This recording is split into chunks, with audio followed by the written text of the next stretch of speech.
वर नाही गेले लोक. मला एक माणूस आला म्हणला आपल्याकडे मुलगी आहे. मी म्हणलं मी काय ह्याला पडत नाही. मी सगळ्या मोबाईलपेक्षा वेगळा माणूस. मी मोबाईल वापरत नाही. माझा जगाचा काही संबंध नाही. कीर्तन, गाडी, झोपणे आणि वाचणे हे आपलं. कोण मेलं याचा तपास नाही, कोण आलं तपास नाही. मी मोबाईल वापरत नाही. मला व्हॉट्सअप नाही. मला आपली परिस्थिती नाही.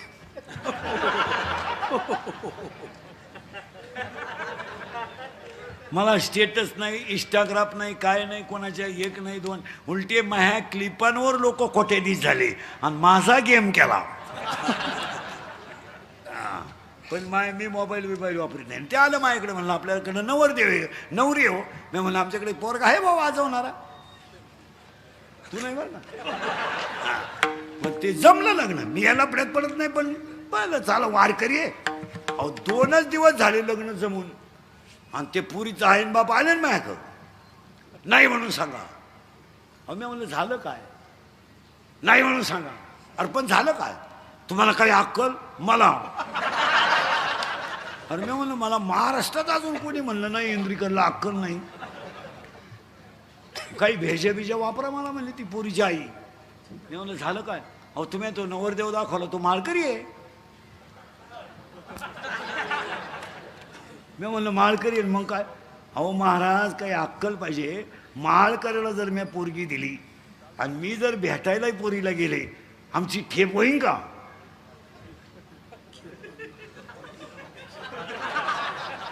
मी भिकाऱ्याला देईन.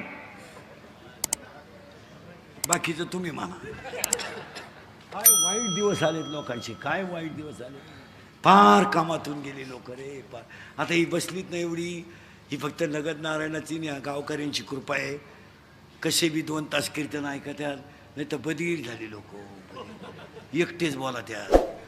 म्हणून एकटेच बोला त्यात काही लोक. तुम्ही गार्डनमध्ये जाऊन पहा 5 वाजता लई येडे लोक.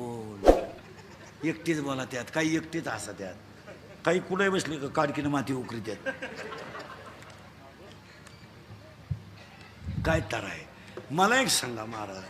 थोड्या आयुष्यात चांगलं जगायला काय हरकत आहे. काय संग न्यायचं आहे का. आता हे तुम्ही मी एवढं कमवलंय. हिचा उपभोग कधी घेणार आहे तुम्ही. मग आता काय घेणार आहे. 50चे तर झालोय. 50चे झालोय. शुगर BP एक झटका येऊन गेला. स्प्रिंग घालेल आहेच. मुळ्याचा ठणका चालूच. मूत खाडा वळवळ करतोच. झोपायला गोळ्यांचा डबाची फालतू व्हायची गोळी, उताना व्हायची गोळी, तोंड वास व्हायची गोळी. काही ना बाथरूमला जाताना गोळी. इकडं खालं तरच इकडं होतं. इकडं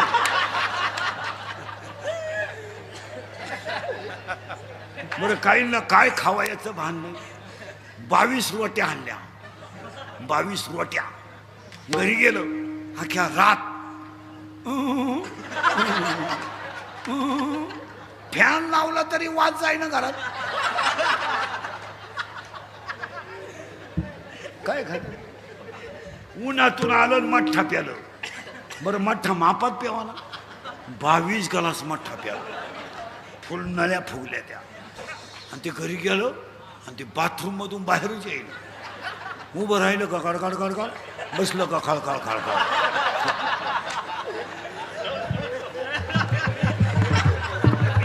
उभं राहिलं गळगळ गळगळ.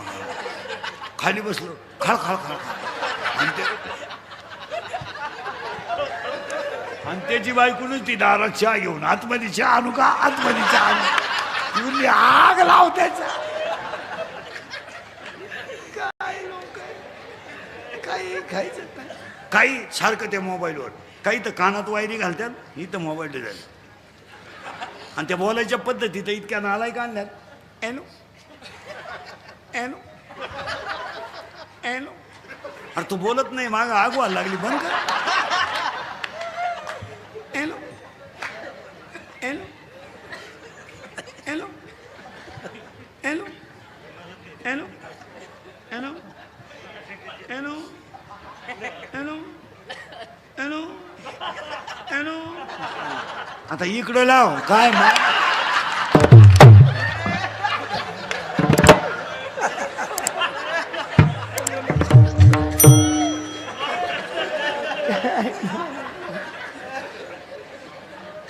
अरे थोडं का रे? हो. मी तू तुझं माझं काम क्रोध लोभ इथं होतो आपण. तुम्ही काय काळजी करायची नाही. काम अपुरा राहिला आणि क्रोध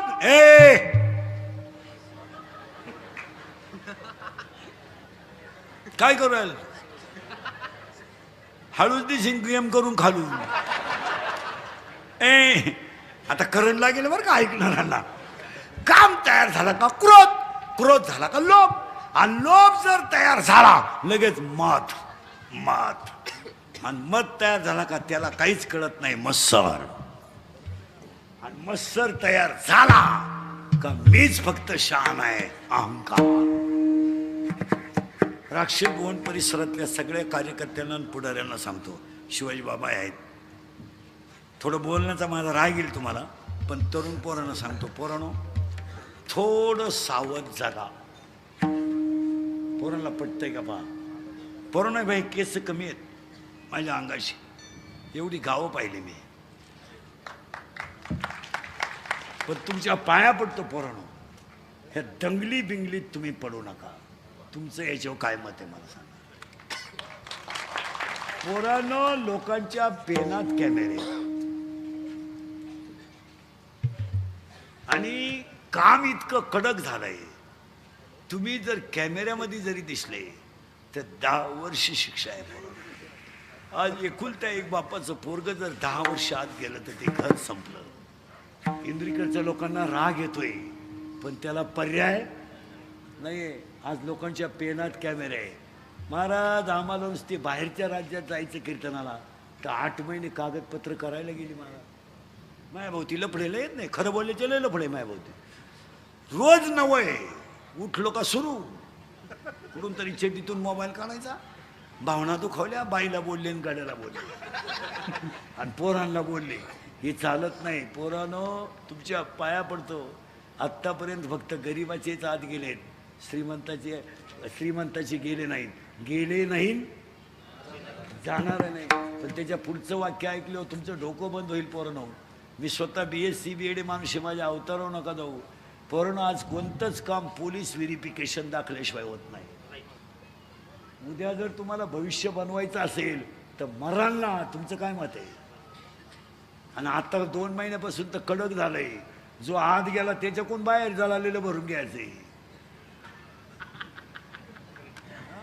हे कुत्याने सांगितलं कोणी तुम्हाला? महाराज शेतकऱ्याच्या पोराला हे कळकळीनं का सांगतो माहिती का? पोरांनो कपास शिवण तुरीवर संसार नाही होणार, नाही होणार महाराज. कपास शेतकऱ्याच्या पोराला पोटासाठी काहीतरी हालचालच केली पाहिजे. तुमचं काय? तुरीवरण कपाशीवर शेळ्यांवरण बकरांवर संसार होणार नाही. 1 महिना जाऊ द्या फक्त. शेतकऱ्यावर लगेच 2 संकट आहेत. जून महिना आला, ऍडमिशन, शाळा, दप्तर, फी, शेती, बियाणं, ट्रॅक्टर, डिझेल, बैल. कुठून जगेल शेतकरी? मी स्वतः शेतकरी आहे चांगला. मी 1.5 वर्ष लॉकडाऊन मध्ये शेती करून पाहिली, काही खरं नाही. हेच खरं आहे.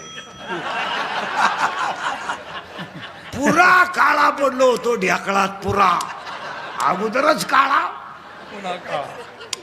पण रुपड्या नाही मिळत. पोरांनो तो माझ्या बोलण्याचा राग आला का? तुम्हाला रस्त्याचं दुकान टाकावं लागेल, गारीगार विकावं लागेल, पंक्चर काढावं लागेल, सायकल पंक्चर काढावं लागेल, पण पोटाचा प्रश्न तुम्हाला सोडवावाच लागेल. तुम्ही किती तूर काढली? एकरी 12 बारसक 72,000ची तूर झाली, खर्च 92,000 आहे. कापूस निघाला 1.5 लाखाचा, खर्च झाला 1,72,000. तुम्ही येडे होऊ नका. गारीगारी का, कुल्फी का, पण आपल्या पोरांनी धर्मावर निष्ठा ठेवून पोटच भरलं पाहिजे. तुमचं काय? आणि पोरांना तुम्हाला वाटतं तुमचा खिस्सा रिकामा झाल्यावर तुम्हाला कोणीही नाही. तुम्ही कशालाही कुठे करता. आणि लोक म्हणतात इंदुरीकर नालायक आहे. मी महानालायक आहे, नुसता नालायक नाही. महान आलाय की, पण आपल्या पोरांना आम्ही बोललंच पाहिजे. तुमचं काय मत?